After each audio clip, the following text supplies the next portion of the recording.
Welcome back, everybody. So once again, my name is Stephanie Gadbois. I'm the Executive Director of the Economic Club of Canada, and I am thrilled to be your event chair for today's luncheon.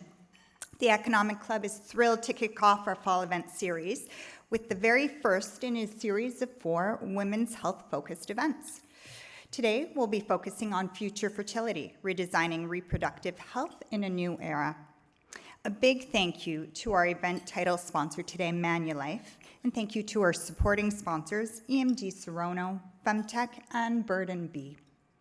Now, as we gather, we are reminded and we respectfully acknowledge that we are on the traditional territory and home of Indigenous people, the Wendat, the Anishinaabe, the Haudenosaunee, the Chippewas, and the Mississaugas of the Credit First Nation, steeped in a very rich history dating back many generations. The purpose of our acknowledgement today is to show our gratitude and our respect for their contributions and to recognize the role of treaty making in what is now Toronto. The Economic Club stands as Canada's national podium of record and the only nonpartisan national public policy platform that unites leaders, experts, and innovators from across various sectors to discuss and address key issues shaping the future of our country. Our foundation is firmly Canadian, yet our influence spans well beyond our borders. Our commitment to fostering collaboration, promoting thoughtful debate, and encouraging action continues to drive the work that we do. Now, throughout the day, if you have any questions for our experts, you'll see a QR code in front of you at each of your seats. Please feel free to text our experts and moderator any questions you might have. We'll try to get through as many of those questions as possible. Now, last spring, we hosted our very first Women's Health Luncheon. The feedback was so overwhelmingly positive that we've decided and partnered with Manulife to put forward a series of 4 women's focused events. Today marks the very first in our series. Canada's fertility landscape is changing, with rising demand for reproductive care driven by delayed parenthood, declining birth rates, and evolving family structures. For healthcare providers, insurers, and employers, this shift presents a strategic opportunity to modernize how fertility care is delivered, funded, and supported. Our panel of experts will explore the future of fertility and family planning across Canada, with a focus on access, equity, and innovation. It'll highlight emerging technologies such as AI-driven diagnostics, personalized IVF protocols, and regenerative therapies, and examine their potential to improve outcomes and patient experience. Now, to get us started, please help me in joining Nicole Wellbanks, Head of Marketing and Communication, Group Benefits at Manulife. Welcome, Nicole. Thank you, Stephanie. Like Stephanie said, my name is Nicole Wellbanks. I'm Head of Marketing for Manulife Group Benefits. We're a business that serves 27,000 Canadian organizations and their workforces, and about 1 in 3 Canadian households and families. Thank you all for attending today and being part of this important conversation on the future of fertility. And of course, thank you to the Economic Club of Canada for providing a forum for this discussion. I hope all of you had an amazing lunch and had a chance to connect with some of the incredible participants we have here today. It's now my pleasure to welcome you to the formal part of today's event. I'm honored to be here today representing Manulife and proud to share that we are the title sponsor of this 4-part series focused on advancing women's health in Canada. Today, as Stephanie said, marks the first in that 4-part series, and we're thrilled to be playing a small role in launching these vital discussions, because investing in women's health is essential to building a healthier, more inclusive future. And normalizing conversations like the one we're having today is essential to breaking down stigma. By openly discussing these issues, we can remove the barriers that prevent women from seeking and accessing the care they need. Fertility is a deeply personal and often complex journey, and one that deserves greater attention, understanding, and support, both in our healthcare system and in our workplaces. The data is clear. Infertility impacts about 1 in 6 Canadian couples, a number that has doubled in the last 40 years. And according to Manulife's aggregate claims data, under 10% of Canadians have access to fertility coverage. And the average cost of 1 round of IVF in Canada is $20,000. Another study highlighted that 47% of Canadians have either experienced infertility or they know someone who has, but many are still not comfortable talking about it. Conversations like the one we're having today can inspire action and, perhaps more importantly, drive change. This afternoon, we'll hear from a panel of experts and advocates who are leading the way in fertility care and innovation. Their insights will help us better understand the challenges women face and the opportunities we have to improve access, equity, and outcomes. So without further ado, please join me in welcoming Dr. Rhonda Zwingerman, Michelle Chidley, Dr. Marjorie Dixon, Viv Paramasathi, and Christy Prada.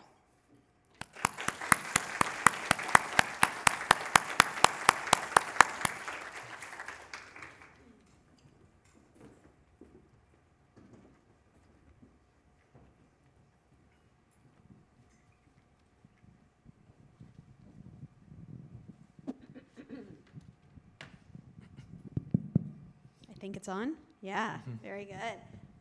Thanks to the Economic Club of Canada so much for having us, for letting me be here and up on the stage amongst my esteemed colleagues and panelists. We don't have that much time, so I say we just dive right in. You guys good with that? Yeah. Okay, so one of the topics we were tasked with speaking with today was around innovation and the future of fertility and where things are going. So I think we're going to start there. And this is a question for everyone. I would love to hear from everyone your thoughts either on what you think has been the most significant development in fertility in the last few years, or what you think is just around the corner that you're really excited about. Bonus, you could also tell me what you think is more hype than substance that's coming out. Who wants to take this one first? Me. We'll Okay, go down I to guess Christy. I can go first. So certainly, being an AI company in the fertility space, I'm obviously very excited about the potential there.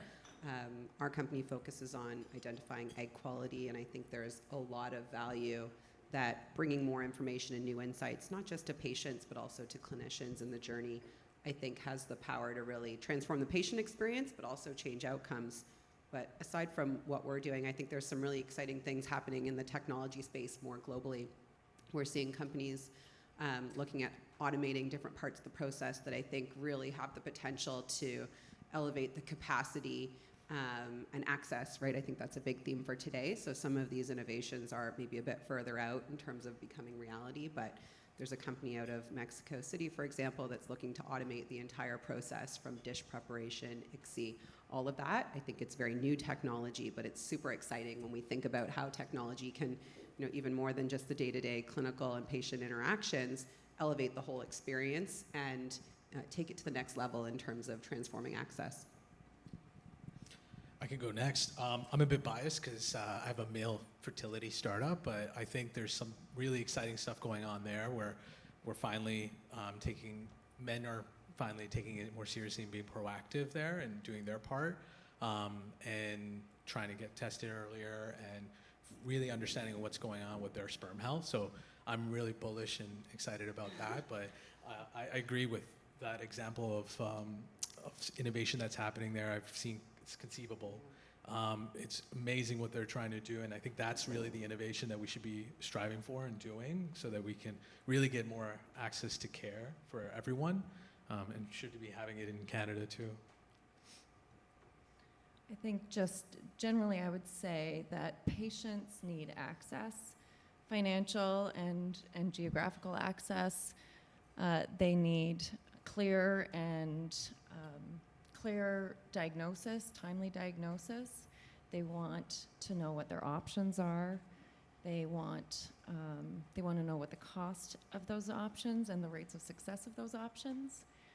They want choice and personalization of care, and ultimately they want success. So as a general standpoint on technology, anything that moves the needle on any of those points I think is success for patients.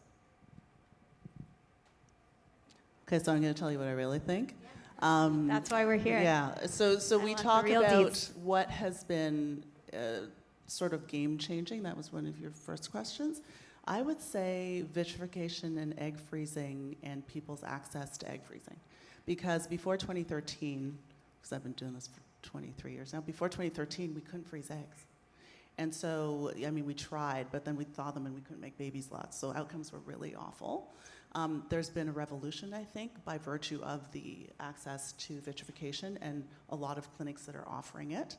And so that more and more women are being given an option to be proactive as opposed to be reactive in their healthcare. And I think that's revolutionary for women, especially in the workforce when we talk about, you know, throughout our reproductive lifespans, from the time we get our periods to the time we enter the peri and postmenopause time, we experience change that has a huge impact on our ability for productivity. And so being able to put our eggs on ice and decide what to do when we're ready, as opposed to being at the mercy of our biology, I think that is revolutionary. When I think about AI, so we at Innova do have AI. We use it in the lab, actually, but also through the entirety of the patient journey. And I have always been patient-centered. I got here accidentally. It wasn't really because I thought I was going to be some guru in fertility. It was really because I saw my patients not getting the care that they deserved or that they needed. And now we have technology that, you know, our kids, my kids, make fun of me all the time. They use AI every day, everywhere. They see it, they understand it, they look at it for future. Beyond just what's in the lab and automation, I think that AI will help us level the playing field in as much as using data that will be ethnically based and that will allow us to get better outcomes for all of our patients equally. And so that's what I sort of see as a big deal. I do see AI in the lab as a big deal. My embryologist today, we got a new piece of equipment, very excited about AI in the lab. So we want to do better for our patients. I think that's revolutionary too, to have, you know, be able to use data. Data's life. Data's life in fertility medicine too. Well, I could throw away all my other questions now because we could just talk about that for the next 40 minutes, but alas, we will not. It's so interesting because there's kind of like two different threads that have come out of these initial comments. One is, you know, once people are able to get to a fertility clinic and get to the care they need, how can we use technology to make sure that care is even more appropriate and effective and efficient? And I totally agree that automating the things that are repetitive and that humans can do with errors and letting robots do that so humans can spend their time being empathetic and compassionate and talking to people. But, you know, the other issue that we've all addressed is like more people need to be able to get to that clinic, right? And like improving the access. So thank you all for that.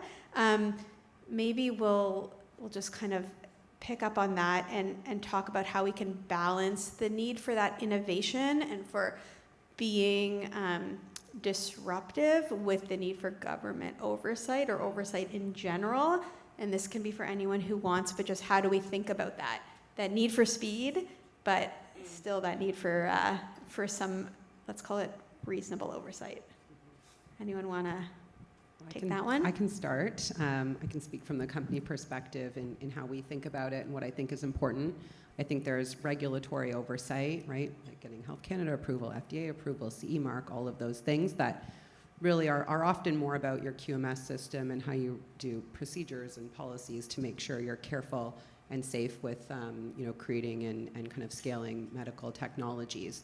Then there's the clinical validation side of things. So I think you need to think about both sides of it. And on the clinical validation side, where we find we spend most of our time is it's engaging with clinics to make sure that we're testing the technologies in different clinical use cases, in different lab settings to make sure that the models generalize well to different populations, different lab protocols, different patient experiences.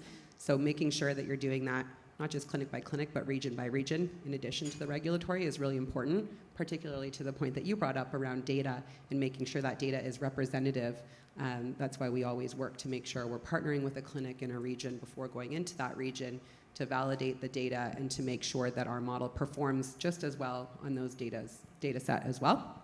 And I think that's something that you'll see a lot of the technology companies are doing to really ensure that representative nature of the data set. And then as the models process more and more data, they're getting better and learning and seeing more population types and able to perform better. So that's kind of how we think about it. It's the regulatory side and then the clinical validation side. Maybe just to add on, I think the regulatory side is so important here because of, not just because it's healthcare, but fertility, it's such a delicate it's time in a patient's life, and there's a lot of sensitive information. And so I think there should be more. I know from I feel like in the US, there's actually a lot more on the CDC regulatory side than here. around fertility. And so I think that's really important, because even for the innovation side, we need to have guardrails and know what's important. And we, especially in the healthcare space, we can't just break things and use patients as guinea pigs here. So I think there should be more on that end, especially as we're now getting more and more data and putting it into these models to hopefully help patients, but it can go in the wrong direction as well. I was going to ask Dr. Dixon just to comment and pick up on this data thread, because it sort of reminds me of some discussions we've had offline about how to use Canadian data and data about how effective the fertility treatments that we're currently doing in Canada are, and just how good or not good that data is currently, and how we can, it seems like a very simple innovation, but just using our data to enable us to provide better care. And I know that you brought up that collecting data on outcomes is mandated in the US, and that's a bit of a different approach than what we have here in Canada. So do you want to speak a bit to that? So Canada is quite large territorially, and so it's compared to Europe, where they have their experiences and they've had regulation and experiences of large growth in the industry. We are doing sort of provincially things differently from province to province. And when we're thinking about uniformity and using data and making it useful for outcomes for patients, and when we're thinking about how to work with government, so for example, the province of Ontario, the government of Ontario has committed for the funding program an extra $150 million or $160 million in the next 2 years. And we all submitted applications. All of the fertility clinics have submitted applications, and now they are vetting them. But the people who are then going to be distributing the funds don't necessarily have quality metrics as part of the adjudication process. And I think that's problematic, because then they're going to be distributing funds as politicians, and not necessarily when we're thinking about who we're trying to access, which are the constituents of Ontario, to do a better job for them getting access to care. And so I think there needs to be these better sort of public-private partnerships, and engage phizicians, engage the variety of stakeholders. I mean, I think it's too late now because they're already in their process. But look, I've worked at the College of Physicians and Surgeons of Ontario. I've been at the out-of-hospital premises inspection program. I see all of these regulatory silos that all have good intentions, but that need to be tied together for it to be worthwhile for patients and their outcomes. And I think we need to look to other jurisdictions like Europe, like even the US, as you say. I mean, Wild West, whatever, but they do a good job for certain things, and that's reporting data. But then again, people mine their data. So what patients get from this clinic will give you this success rate might not be real, because they're segregating the bad cases. And we're seeing that sort of seep into Canada too. So I think we need to have open conversations with a variety of stakeholders, and more of a two-way street between government and the private industry, because everyone stands to gain, particularly the patients. We're trying to do a better job for our patients overall. So getting that data that is Canadian, that is segregated by race, that also considers people of a variety of ethnicities, backgrounds, LGBTQ status, HIV status, all of those things are people who see barriers, implicit, not necessarily explicit, sometimes explicit, but implicit barriers to accessing care. And we have to look at it systematically and take it one by one, working together to make the effective change for patients. I know that was a lot to say, but I didn't know how to tell. That's perfect. That's why I went to you on that one, because I knew you'd hit it out of the park. So that dovetails really nicely into questions about access, right? And so maybe to speak a little bit about, just to bring these two topics together, right? What do we think might be the best ways to employ technology to improve access? But also, when we think about access, it's also about capacity, right? There are places in this country that are extremely far away from a fertility center, and there just aren't that many, right? There's 36, 37 IVF labs in the country, maybe 39, 40? I thought we hit 40. Maybe we hit 40. Yeah. So, but it's not a big number, right? And so what would it take potentially to build more capacity, and maybe more equitable capacity, right? Because what we probably don't need is 10 more in Toronto. Do you want to speak to that? I mean, I can start, yeah. As far as I know, and if there's 40, then maybe this number is off, but almost half of the Canadian clinics are in the GTA. And so when you think about a geographical access standpoint, what does that mean for patients in Lethbridge or Grand Prairie or Grand Falls, Newfoundland, or other places across the country, or Yellowknife? There are 5 jurisdictions in this country with no fertility clinics, provinces and territories with no fertility clinics. So all of those patients have to travel. So geography is a major barrier to accessing care. And my hope is that the at-home or the direct-to-consumer products that I'm hearing about help with some of that equity and access, if you can do some of the testing in the comfort of your own home. The other point that I wanted to make around cost barrier would be that Fertility Alberta knows that less than 20% of the patients that have been referred to fertility clinics in the province of Alberta proceed with treatment. Less than 20%. And 3/4 of them state that cost is the reason. And I understand that Conceivable Dreams had seen similar stats in their patient surveys that 75% of patients that walk away from treatment, it's because of the cost. So cost and access continue to be, or geographical access continue to be major barriers. From an equity perspective, my hope is that, and I don't know if jumping into politics is too soon in the conversation, but the federal government's pledge in the last election to provide up to $20,000 per IVF for Canadian patients, that hopefully that helps with the financial equity and leveling the playing field, but it will still always be difficult for a patient in Yellowknife who has the same access to the money as someone in downtown Toronto to access the care.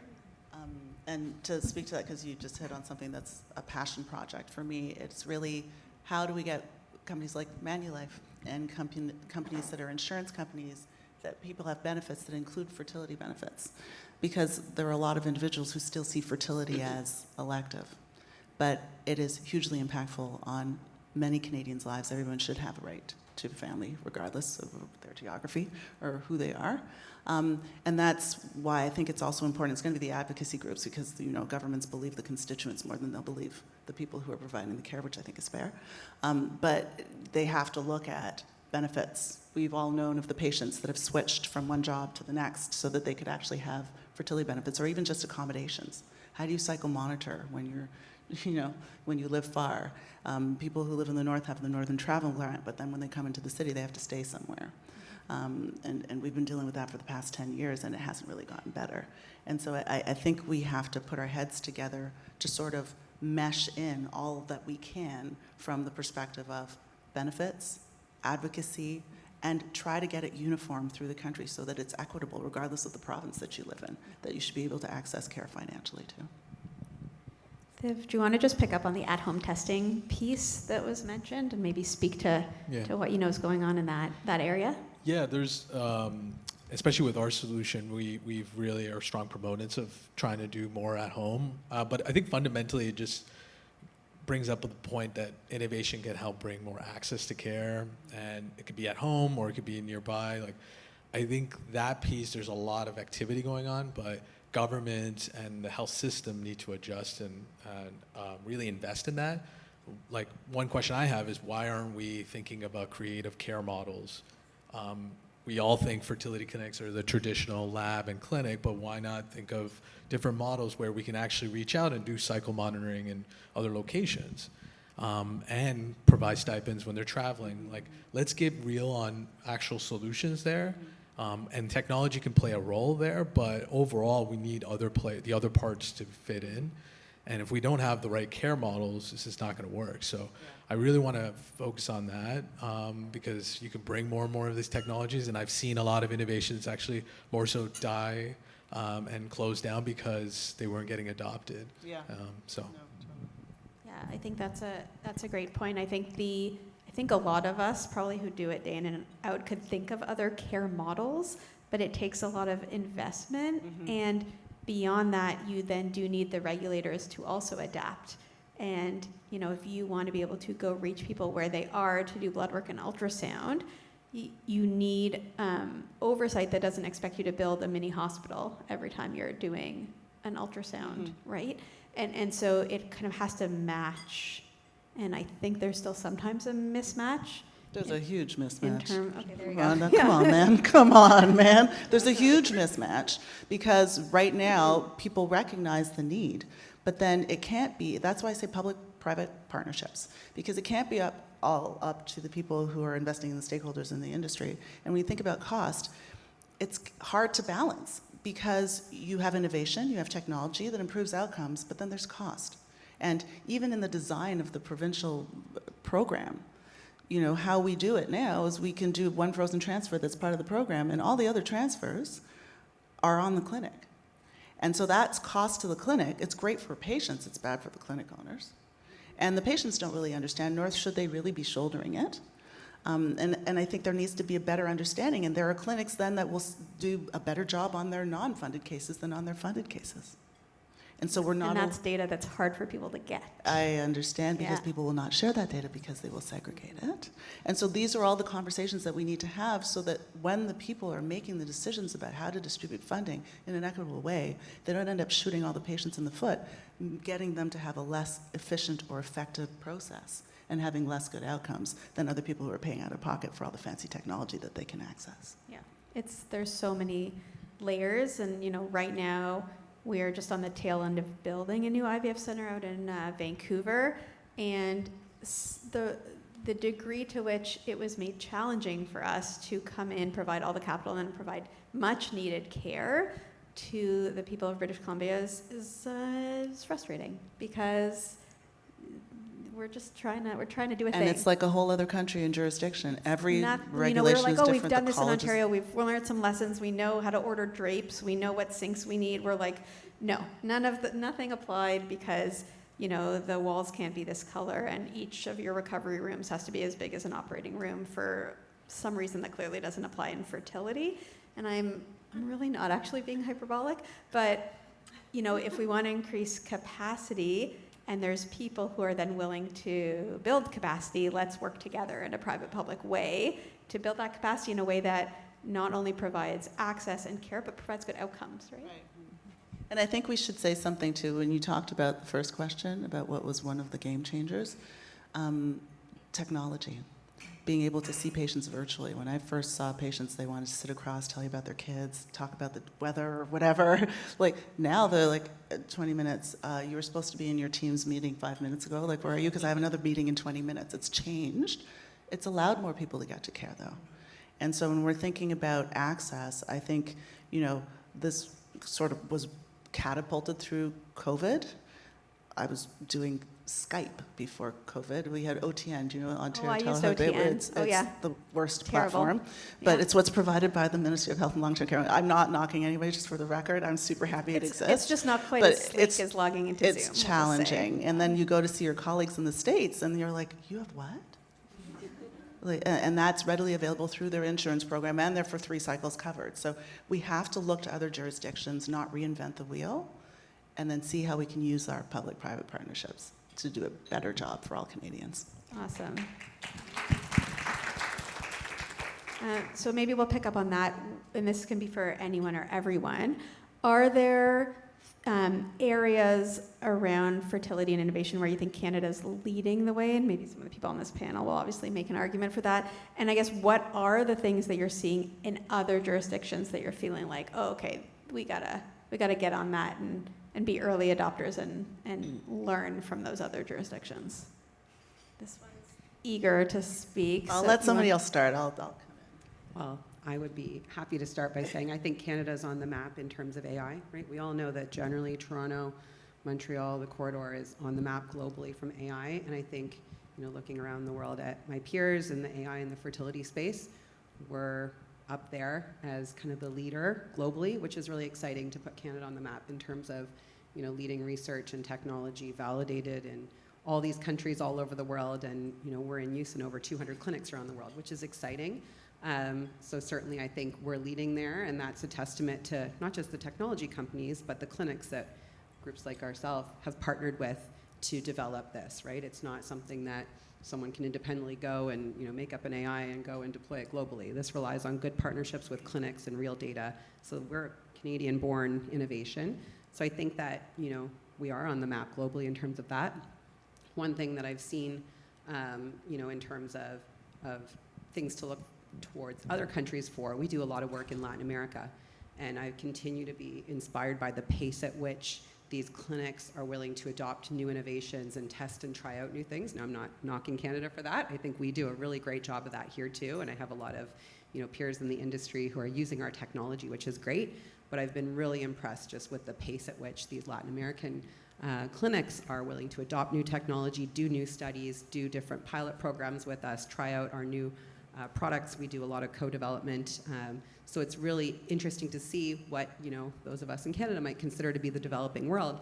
They're really trying to make a name for themselves on the fertility stage globally, and we're seeing the kind of results of that through them embracing technology, which is something great to say.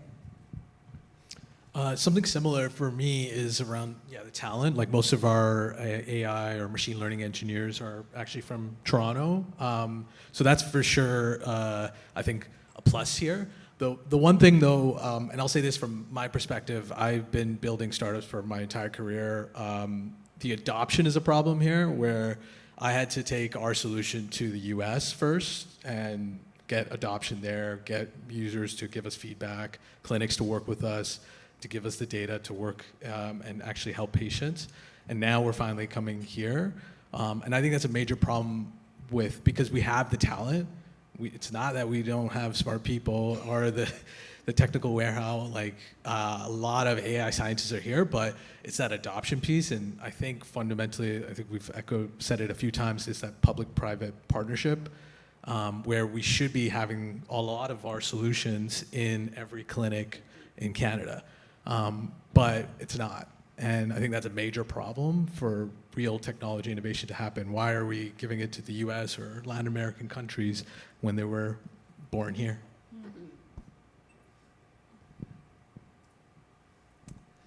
So I think that Canada is a great place for fertility and the development of new and innovative technologies. I think particularly in AI, I know where we are from and what we're using. Our issue and our hurdle is how do we fund all of this and get it to everybody, because we don't have as deep pockets. What we do have, though, is I think a bit of a better discourse or dialogue that is going with regulators. Regulators, though they are reluctant, if you get in front of the right person, are very amenable once you share data to say, okay, this is new and innovative and I think this is reasonable.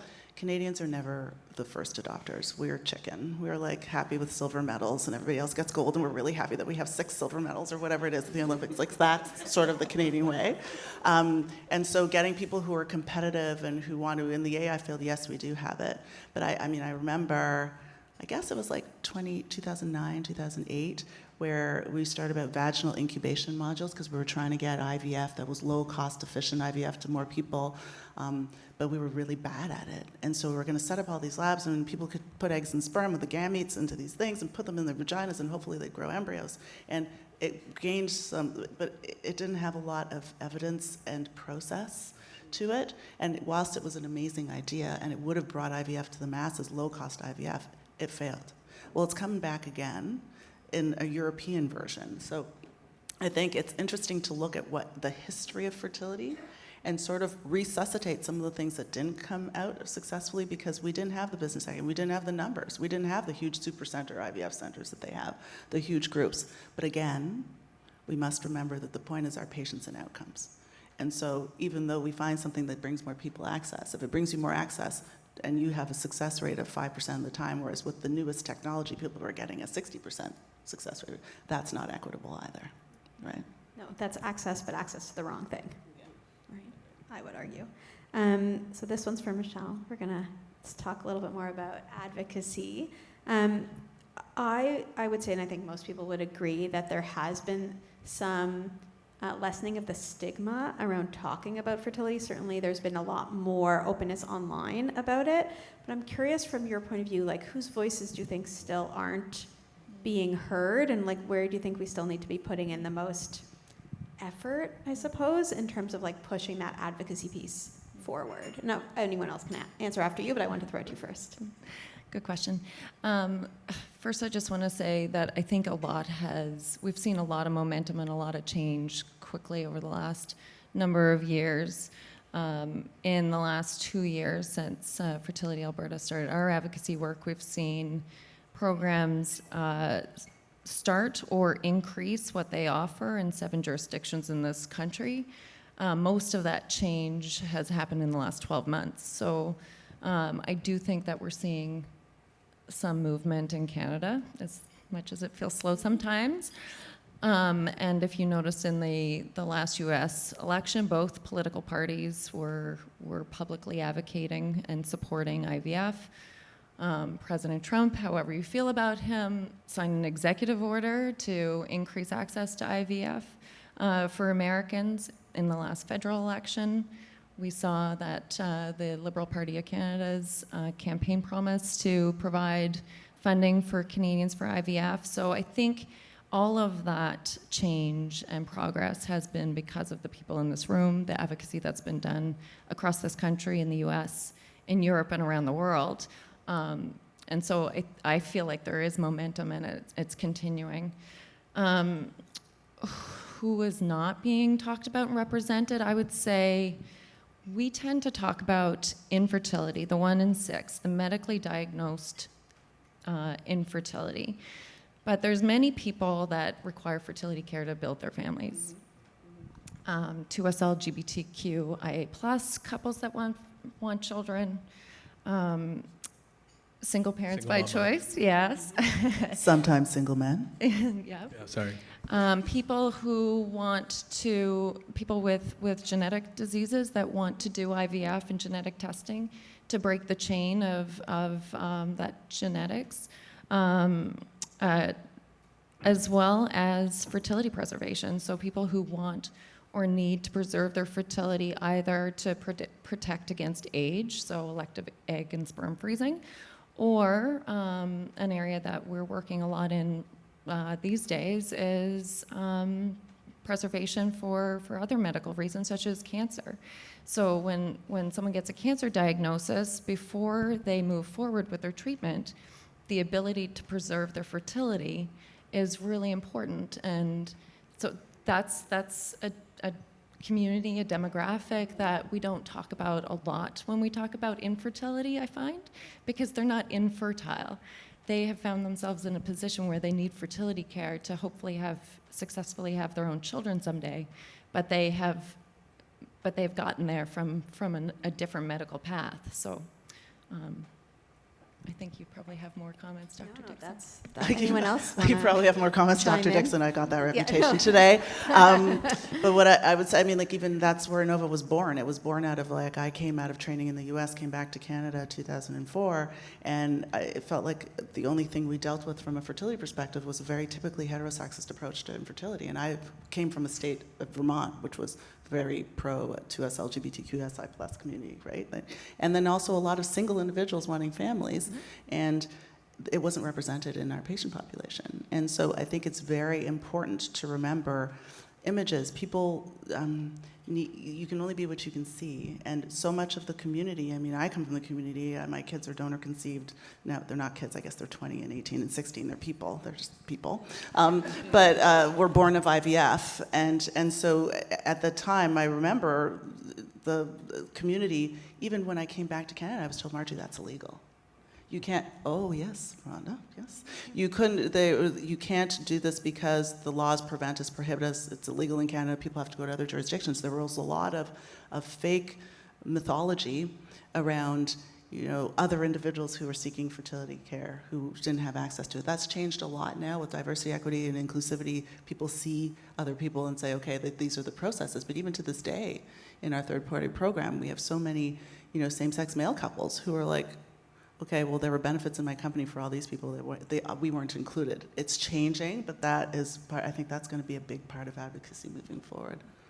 Absolutely. I think one of the things that you just touched on at the very end there is like what financial innovations are coming, and I'm the last person who should talk about that, but that's part of the access too, right? And with the expansion of employer benefits, I've had many couples who tell me, like same-sex male couples who have to kind of fight with their insurer because the surrogate's not one of them, and hopefully, like, there are lots of places, to what we were talking about at lunch, Michelle, there's lots of places we can make wins that don't necessarily require the government to put more money on the table, right? We were talking about, flexible work policies or leave policies, the part about, making your insurance more inclusive. There's lots and lots of wins to be had that are not just cash. And And it, oh, go ahead. No. no, I was just going to say that it is coming.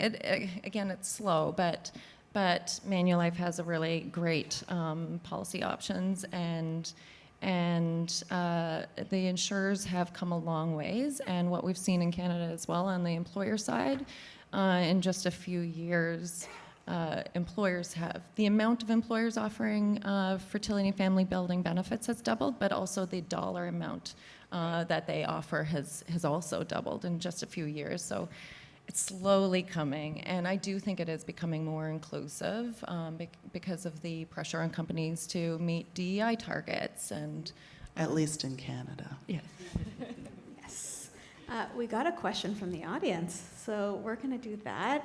It is Ontario specific, but I'll nationalize it. In jurisdictions where there is government assistance, like the Ontario Fertility Program, the question was about, okay, let's say, in Ontario it's not hypothetical, they're going to increase that amount. In other jurisdictions, if they increase the amount that they're able to give to fertility clinics to then provide IVF care to people, like, do we actually think that the clinics that have that capacity to ramp up and actually provide more throughput, if you will? Like, how do you balance that, or how do you kind of think about that? And certainly I know that's something we've talked about in Ontario a lot, with the increase of funding, because if a clinic's already running at their maximum daily number of procedures, you can give them more money, but they can't then do more cycles in a day. And so are you going to just expand the wait list? So just interesting to think about that, public, private, and that was the question from the audience. So thank you for whoever submitted that. Well, I can make a comment, and it kind of piggybacks off what you said, Dr. Dixon, about evolving the structure of the program, because as I know it today, the government programs are very restrictive about what tests and other things can be included. So if you're then creating different business models for different programs, then it means tools like ours or other tools can't necessarily be used across the whole patient population. And if you can't scale it across the patient population, it makes it challenging for the clinics to work it into their business model and maybe improve throughput or capacity, right? You can't just apply it to half and say, this is going to improve my lab throughput. I think it's not just about lab, but that's a very discrete example. So I think it's not just about increasing the amount, but it's increasing or evolving the use of it, and maybe allowing clinics to be a little bit more fluid in how they use it and give them the kind of autonomy to apply things consistently across the population, and then they can scale it properly in their own business models. And also patients to have agency over themselves too, Yes, right? absolutely. Because patients are savvy. Patients get the information, they go online. There's something called Dr. Google, makes me crazy. But it's our job as physicians to critically appraise the literature and look at the evidence that exists for outcome improvement, and then decide whether we adopt it or not, or offer it to patients. There's some things that patients come to me with that I say, sorry, I won't do it. Or we don't offer it because there's not really concrete evidence for it's being an improving or improving on outcomes. But I do think, I keep saying it, public-private partnerships, but I'll go back to the patients have agency and autonomy. Technology is evolving. If we're really going to sanction and say that we're going to put our money and mouths behind getting more patients to care, I think it's important to look at quality. I still think they can do better. We have to do better, because there can be a whole bunch of clinics that have been doing a whole bunch of cases poorly, with poor outcomes for patients. There can be brand new clinics that have all this fancy technology that they don't have experience with moving a lot of patients through because they just haven't done volume yet. And that all needs to be taken into consideration. How do you do that? Well, you have to do a survey. You have to do an audit of what the current circumstance is. The problem with the audits is they were voluntary. So there's not a lot of real information, I think, really honestly out there. And so the government has a hard task. I don't know what the answer is. I just try to get the data so that you can see who can do throughput. Yeah, it's hard because I think to Christy's point, which is really well taken, like if there is technology that will benefit all patients, that will improve outcomes, improve the clinic efficiency, you want to be able to apply that to everyone, not just people who are paying out of pocket and then exclude the people who get a government-funded cycle. That's a disaster operationally, but it's also not fair.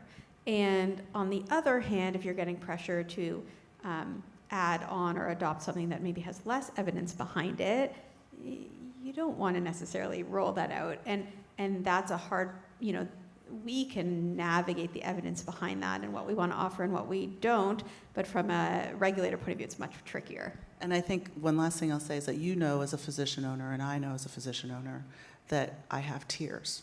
My a priori is patients and patient outcomes. So even though things come at me from a business perspective, I always put on that hat first. And I think that's critical. We're in an enviable position because there are other places that are driven business-wise or that are just little clinicians trying to keep up. I think we have to really work hard at remembering our primary goal is patient outcomes and then figuring out how to level the playing field for everybody. And how do we do that? I don't know. I don't have the answer, but I think that is ultimately the biggest challenge that we have. That's right. I see people lurking, so I'm going to go to our final question. This is like a free-for-all. Any of you guys willing to share any bold predictions for let's call it the next 5 years of fertility? Could be anything. It's pretty broad.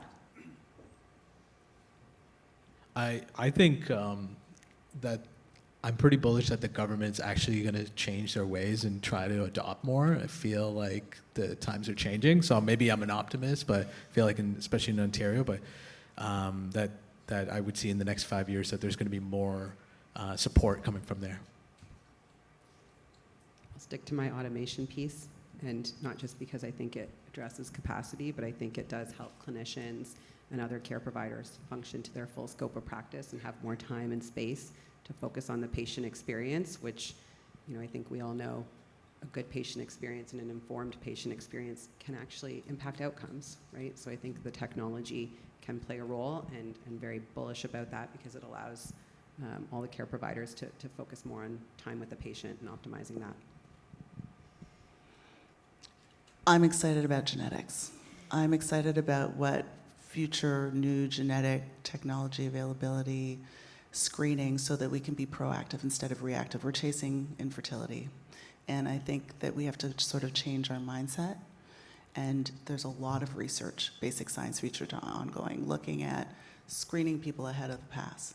Who's going to go through menopause early? Who is going to have their ovarian reserve diminish early?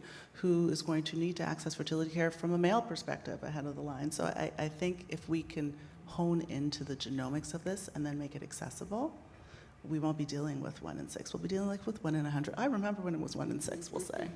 That's my bullish prediction. This won't happen in 5 years. But But can make it 10. It's okay. fertility care, not yours. Fertility care is healthcare, and my hope is, before I die, that fertility care becomes part of our universal healthcare system in this country. All of that. So I am going to take the liberty and give you guys my 5 to 10 year. I think that the way we're started talking about fertility more openly in the last few years, and now we're talking about menopause more openly, we're going to be talking about endometriosis a lot more in the next 5 to 10 years. I think we're going to have new diagnostic tests, and I think, that slide that was up there about Maven, about just the economic impact of perimenopause, I think we're going to be talking a lot more about pain and bleeding and endometriosis and addressing or realizing the huge impact that it has. And finding solutions. And finding solutions, of course. But first recognizing the problem and knowing how to diagnose it. Yes. Good place to start. So maybe that's the 15 year. I hope not. I'm hopeful. I think 10 years. Genetics, right? With genetics, yeah. Of there course, you go. we work Yeah. together. Together. There you go. Okay. Well, with that, I will wrap up, and again, thank the Economic Club of Canada for having us all. Thank everybody on the stage for being awesome. And that's it.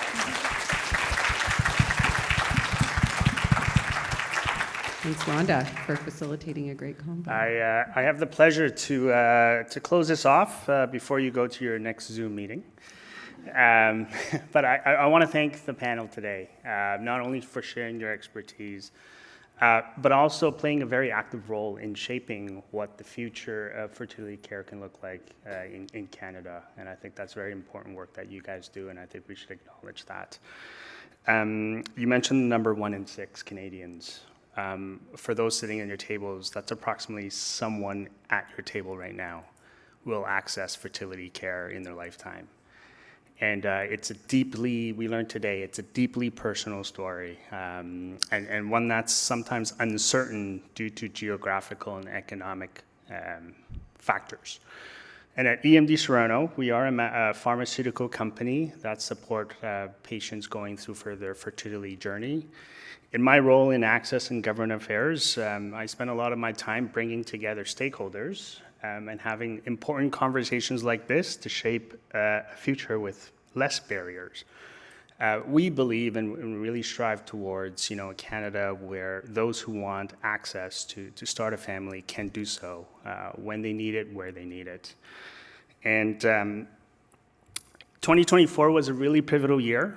Many governments have introduced new programs or recommitted their funding into to fertility care, and we're really excited about that, and we're really excited for the patients, but we know there's more work to do.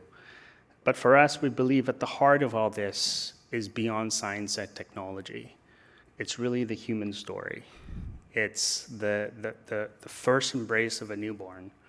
It's the chance to hold your child, and it's the hope that we can give all Canadians that those who want to start a family can have this opportunity. And so I also want to thank everybody for being here today and being part of that journey and shaping the future, in addition to our panelists and as well as Economic Club of Canada.